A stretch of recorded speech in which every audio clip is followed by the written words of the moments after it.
గత కొన్నేళ్లుగా ఉత్తరప్రదేశ్ మధ్యప్రదేశ్ సరిహద్దు చంబల్లోయలో ఓ డాకు రాణి పోలీసులకు తలనొప్పిగా మారింది. ఈమెను కొంతమంది బ్యూటీ పోలందేవ్ అంటారు. ఆమె పేరు సాధనా పటేల్. వయసు చిన్నదే కానీ 2 పెళ్లిళ్లు, 4 లవర్లు. ఓ పోలీస్ వ్యాన్ ను అడ్డకించి ఏకంగా కోర్టు నుంచి వస్తున్న ఖైదీలను విడిపించి 12 తుపాకులను ఎత్తుకెళ్లింది ఈ డాకు రాణి. చిత్రకూట్లోని పలు గ్రామాలకు టెర్రర్ గా మారిన ఈ డకాయిట్ మెల్లిగా తన బాయ్ ఫ్రెండ్ లీడర్ ను చేతిలో పెట్టుకుని స్పెషల్ ఆపరేషన్లు చేసింది. అయితే అనూహ్యంగా ఓ రోజు సిటీలో ఉన్న పోలీసులకు చిక్కింది. అసలు చంబల్ బ్యూటీ సిటీ కిందకు వచ్చింది, పోలీసులకు ఎలా దొరికింది అనేది ఈ స్టోరీలో చూద్దాం. సాధనా పటేల్ చిత్రకూట్ జిల్లాలోని భరత్కప్ అనే గ్రామంలో పుట్టింది. ఈ విలేజ్ లోయకు దగ్గరగా ఉంటుంది. ఈమెకు 2 అక్కలు, 2 తమ్ముళ్లు ఉన్నారు. అయితే సాధన తండ్రికి పెద్ద డెకాయిట్ అని పేరు. ఎక్కువగా గ్రామాల్లో కనిపిస్తూ ఉంటాడు. సాయంత్రం అయితే చాలు లోయలోకి వెళతాడు. తనకు కావలసినప్పుడల్లా దోపిడీ చేసుకుని డబ్బు సంపాదిస్తాడనే రూమర్స్ ఉన్నాయి. అంతేకాదు లోయలో ఉన్న గ్యాంగ్ ని తన ఇంటికి అర్ధరాత్రి పిలిచి వారందరికీ భోజనాలు కూడా పెడతాడనే ప్రచారం సాగింది. దీంతో పోలీసులకు ఈ విషయం తెలియడంతో సాధన తండ్రి మీద నిఘా పెరిగింది.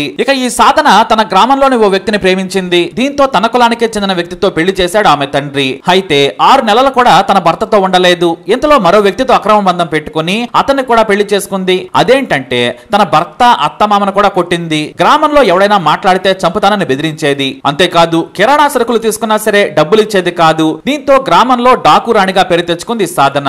ఈమెకు గ్రామంలో ఎదురు చెప్పే దమ్మే లేదు. ఎందుకంటే వీరికి డెకాయిట్ ఫ్యామిలీ అనే ముద్ర పడింది. దీంతో ఆమె తన 2వ భర్తతో కొన్నాళ్లు అలా గడిపింది. అప్పటికే ఆమె వయసు 17 ఏళ్లు మాత్రమే. ఇక ఆ ఊరికి దోపిడీ దొంగలు వస్తే నచ్చిన వారితో శృంగారాన్ని కూడా ఆమె ఇంట్లోనే ఎంజాయ్ చేసేది. అంతేకాదు ఆమె సోదరులు కూడా దోపిడీ దొంగలతో ఎంజాయ్ చేసేవారు. అందుకు భారీగా దోచుకున్న డబ్బును, బంగారాన్ని ఆ ఇంట్లో వదిలి వెళ్లేవారు. వారింట్లో అదంతా కామన్ గానే సాగేదని గ్రామంలో పుకార్లు ఉన్నాయి. అయితే సాధన తండ్రి చంబల్ లోయలో ఏదో గుర్తు తెలియని పురుగు కరిచి చనిపోయాడు. దీంతో వారి కుటుంబానికి దిక్కు లేకుండా పోయింది. ఇక ఈమెకు అప్పటికే నావల్ దోబి అనే డకాయిట్ తో అక్రమ బంధం కూడా ఉంది. తండ్రి చనిపోగానే 2వ మొగుడిని కూడా వదిలేసి తుపాకీ పట్టి అడవిలోకి వెళ్లిపోయింది. నాటి నుంచి తన ప్రియుడు నావల్ దోబితో కలిసి దోపిడీని చుట్టుపక్కల గ్రామాల నుంచి మండల కేంద్రాల వరకు విస్తరించింది సాధన.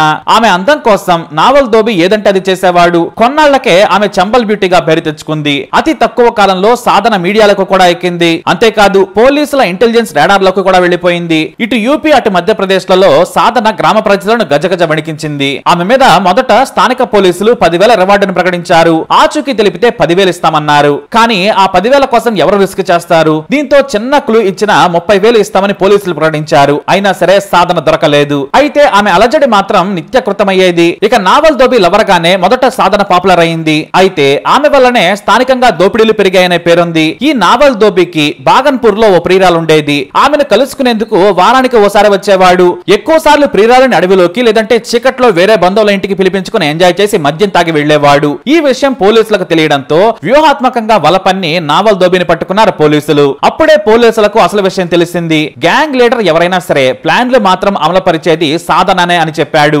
నావల్ దోబిని పోలీసులు పట్టుకోగానే గ్యాంగ్ మొత్తాన్ని సాధన చేతిలో పెట్టుకున్నా కూడా లీడర్ గా మగాడే ఉండాలనుకుంది. ఆ వెంటనే తెలివైన డెకాయిట్ గా పేరున్న దీపక్ శివరేను లీడర్ ని చేసింది. నావల్ దోబిని వదిలేసిన తర్వాత ఆమె చంబల్ లోయలో క్లియోపాత్రగా మారిపోయింది. తనకు నచ్చిన వారితో ఎంజాయ్ చేసేది. కానీ పర్మనెంట్ లవర్ మాత్రం దీపక్ మాత్రమే. అతను లేని సమయంలో గ్యాంగ్ లోని ప్రతి ఒక్కరితో శృంగారాన్ని ఎంజాయ్ చేసేది. అందుకు మరో కారణం కూడా ఉంది. తన అందంతో ఎరవేస్తే ఎవరూ బయటకు వెళ్లరనేది ఆమె ఐడియా. అది నిజంగానే వర్కౌట్ అయింది కూడా. ఇక దోపిడీలు చేయడంలో ఆరితేరిన దీపక్ సాయంతో గ్రామాల్లోనే కాదు పొలిటీషియన్స్ కు ఫోన్ చేసి వసూళ్ల పర్వం మొదలు పెట్టింది. గ్రామంలోని ధనవంతుల నుంచి నెలకు కొంత ఇవ్వాలనే రూల్ పెట్టి చిత్రహింసలకు గురి చేసేది. దీంతో జనం భయపడి డబ్బులు ఇచ్చేవారు. అలా ఆమె దాడులు బెదిరింపులతో సాధన పేరు స్థానికంగా మారుమోగింది. కేవలం 12 మంది గ్యాంగ్ తో సాధన చుట్టుపక్కల పోలీసులను సవాల్ చేసింది. తన గ్యాంగ్ లో అంతా 25 ఏళ్ల లోపే ఉండేవారు. 4 దగ్గర బంధువులు కూడా ఉన్నారు. ఇక సాధన మేనత్త చున్నీలాల్ అనే మరో డకాయిట్ తో లేచిపోయింది. తన భర్త పిల్లలను వదిలేసి ఆమె కూడా ఈ గ్యాంగ్ లో చేరడంతో చంబల్ లోయలో అదొక సంచలనంగా మారింది. అయితే సాధన దగ్గరి బంధువులే ఈ డకాయిట్ ముఠాలో ఉండడంతో పోలీసులకు సులువుగా వారి వివరాల గురించి తెలియడం మొదలైంది. ఈ సాధన కుటుంబం మొత్తం చుట్టుపక్కల అందరికీ శనిలా తయారయ్యారు. ఆమె పేడ విరగడ కావాలని వేలాది మంది కోరుకున్నారు. అలాగే సాధన మేనత్త ప్రియుడు చున్నీలాల్ తన గ్యాంగ్ ను పెంచుకునేందుకు పట్టపగలు ఓ భారీ చోరీ చేశాడు. 13 మంది ఖైదీలతో కోర్టుకు వెళ్తున్న వ్యాన్ ని అడ్డగించారు. 100 మంది చూస్తుండగానే తుపాకులు చూపించి వారిని విడిపించుకొని పోలీసుల దగ్గర ఉన్న రైఫిల్స్ కూడా లాక్కుని వెళ్లిపోయారు. దీంతో పోలీసులకు తల తీసేసినంత పనైంది. ఈ రోజుల్లో కూడా డెకాయిట్లు ఉండడం ఏంటని సీఎం యోగి నుంచి మధ్యప్రదేశ్ సీఎం వరకు ఉన్నతాధికారులకు తలంటారు. దీంతో స్పెషల్ ఆపరేషన్ చేసి చున్నీలాల్ గ్యాంగ్ లోకి ఇన్ఫార్మర్లను చూపించారు పోలీసులు. అలా మొదట చున్నీలాల్ ను రాత్రి సమయంలో రహస్యంగా తన ఇంటికి వస్తున్న సమయంలో కాల్చి చంపేశారు. దీంతో ఆ గ్యాంగ్ కు సాధన మేనత్త లేటర్ అయింది. ఆమె పేరు రాగిణి అని వినిపించిన అసలు పేరు మాత్రం ఎవరికీ తెలియలేదు. కానీ నాటి నుంచి సాధన తన స్టైలే మార్చేసింది. పట్టణాల నుంచి గ్రామాలకు వచ్చేవారిని అడ్డుకునేది. వారి నుంచి దోచుకోవడం చాలా సులభమైపోయింది. బంగారం నుంచి బైకుల వరకు ఏదుంటే అది తీసుకునేవారు. తర్రి అనే గ్రామంలో ఓ భూస్వామి కొడుకును కిడ్నాప్ చేసి 4 లక్షల వసూలు చేసింది సాధన.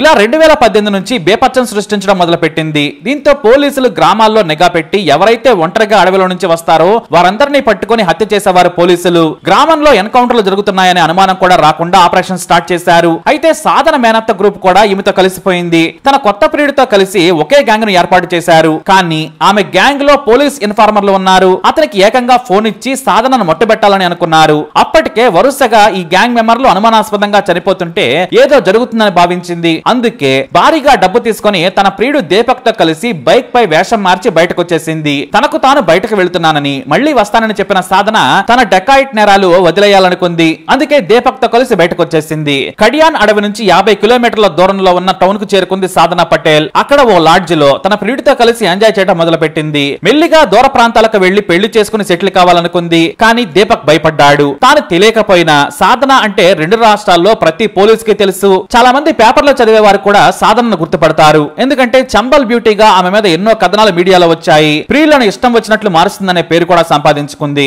కొంతమంది చంబల్లోయ క్లియోపాత్ర అనేవారు. అయితే ఇన్ఫార్మర్లు పక్కా సమాచారం ఇవ్వడంతో పోలీసులు మఫ్తీలో చుట్టుముట్టేశారు. అయితే సరిగ్గా ఆ సమయంలోనే టిఫిన్ తీసుకొచ్చేందుకు కిందకు వెళ్లాడు దీపక్. ఆ తర్వాత వస్తూ ఉండగా లాడ్జ్ దగ్గర అలజడిగా గమనించాడు. పోలీసులే అనే అనుమానంతో మెల్లిగా జారుకున్నాడు. కానీ గదిలో ఉన్న సాధనను పోలీసులు అరెస్ట్ చేశారు. ఆమె మీద పలు హత్యలు, దోపిడీలు, బెదిరింపులు ఇలా లేని కేసే లేదు. దాదాపుగా 70 కేసులు సాధన మీద ఉన్నాయి. ఇవన్నీ కేవలం 4 ఏళ్లలోనే సాధించింది సాధన.